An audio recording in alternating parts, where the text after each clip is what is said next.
Hello everyone and welcome to another review. Today we're going to go ahead and review a fragrance from the house of Rouge, and the fragrance is Chatoyant. Here is the bottle and the design of it. Now, this is a fragrance that is marketed towards women, and it's a fragrance for women, generally speaking. If you've heard me talk in the past, there are no sexes or genders towards fragrances. It's really how everything is marketed. That said, this does smell like what I would consider a woman to actually smell like, but I'll actually tackle that later on in the review. So the bottle looks like this. It's a straight frosted bottle. It's actually a pretty cool design, I have to admit that. It says Rouge around the top of the ring, and it says the fragrance name in frost here, Chatoyant. There you go. There. And pops off. And that's about it. Now, I've only seen it in one size, and that's the 50 milliliter, which is this size, and it goes for $129 if you search around, not including tax, obviously. That said, I haven't really seen it too many places, so it is a little bit more difficult to get, and it is on the niche side of fragrances as far as fragrances go. Now, it was released in the year 2012. I'm not exactly sure who the parfumer is, but with that, let's go ahead and get into the notes for this particular fragrance. The notes consist of, at our top, we have bergamot and lemon. For our mid, we have orchid, rose, jasmine, and lily of the valley. And our base, we have sandalwood, cedar, musk, and vanilla. So outside of those middle notes, it pretty much has a standard. I would say it's got very familiar notes. There's nothing really here that jumps out and screams, oh, hey, this is, a unique fragrance or anything like that. That said, it does smell. If we're talking about scent, what I get from this scent right off the bat is a musky sandalwood. Now, with I'm more experienced with the male musks, and with male musk, it tends to have a more, masculine oomph to them, if you will. But this musk, it actually has more of a feminine oomph to it, if you will. Despite the fact that it's musk and sandalwood that I get, the citrus that I get from this is actually a peach-like smelling smell. That's not coming from the bergamot. That's not coming from the lemon. I'm assuming that it's coming from one of the notes, but I've smelled orchid. I've smelled all the floral notes that are on this, and none of them smell like peach. The combination of these notes, or some of the notes, is causing a peach-like smell, and that's the citrus that I get out of this scent. It's a peach-like smell. And peach, to me, every time that I've smelled it, I've associated that smell with women. And that's why I think that this fragrance, it really comes off as feminine and is more of a feminine fragrance. To put things lightly, I would not wear this fragrance. Outside of testing it and outside of wearing it on my skin for that, no. This is not for me. Definitely either going to sell this or give this one away. Now, outside of that musk, again, you get that peachy smell.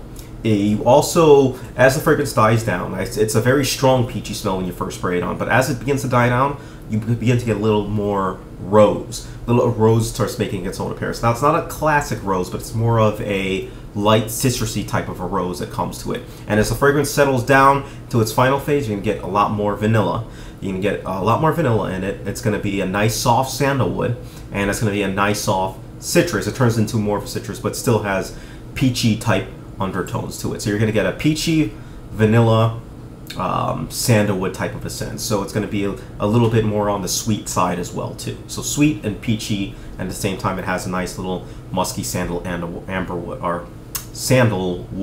base, right? Spray wise, I go about 2 to 3 sprays. Again, I didn't extremely like this too much, so I didn't want to smell too heavy of it. It has a good start and a good kickstart to it, but it begins to die down a little bit more, and it becomes more of a skin scent afterwards.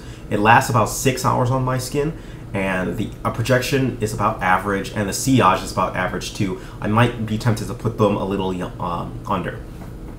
With that said, it's a little bit more for the, I would say, a little bit more for the mature audiences. So if you are in college or above, I would go for this. I wouldn't necessarily go for this one if you were a younger type of a person. And when I'm speaking right now, I'm speaking more towards women and men for that matter, going through. Occasion-wise, I kind of think this serves for almost any occasion that you can actually use it for. I don't get too many occasions that I can exclude for this. It's not It's not too playful. At the same time, it's not too serious. It kind of falls on the middle grounds for it. And the season kind of goes the same thing. It's a very versatile fragrance in that manner.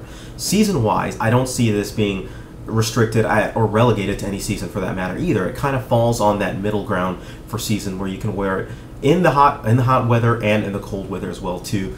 As with always, you know, be careful and adjust your sprays. So I took this out to Times Square, had 100 people smell it, and 100 people give their opinions on it. 68 people liked it. Of the people who liked it, they said it was sweet, they said it was very cozy, they said that it was very unique. Of the people who disliked it, they said that it was too feminine. That was from most of the guys who smelled it. And when I approached people to actually smell the fragrance, it was more on a neutral type of a line to have them smell it. And the men, most of them said that it was too feminine. That's where most of the dislikes came from. Women were more open to both sides, but a lot of guys did think that it smelled feminine, and I have to agree with them there. A couple said that it was too sweet, a couple said that it was too feminine, and a couple said that it was too, what was the last thing? Weird was the other thing. So take with it what you will. I kind of get the weird comment at times when fragrances feature musk, so that didn't really surprise me at all either. And there were 0 neutrals, so go figure. Nobody was on the fence. Rating-wise, personally, I give this one a 7 out of 10. I give it a 7 out of 10 because I don't think it's a bad fragrance. I think that it's a good fragrance. It's just not a fragrance for me. And I find it a little bit, I guess you could say, personally difficult to wear for that. Again, I associate peach with being a feminine smelling type of a scent, and for that, I do think that it's more suited towards females. On the flip side, on the more, I guess you could say, objective side, it doesn't last as long as I thought that it would, 6 hours. And on top of that, the performance kind of teeters off. It starts off really strong, and so sometimes you want to kind of, you know, caution yourself not to overspray, but then 30 minutes later when you get to your destination, you know, it's really close to your skin, and some people might not be able to smell you. So that's kind of what I've noticed too. But overall, I would say that it's a decent scent. Definitely one worth checking out if you haven't actually smelled it, and if you're on the hunt for a fragrance that, you know, kind of has those qualities that I touched upon. All right?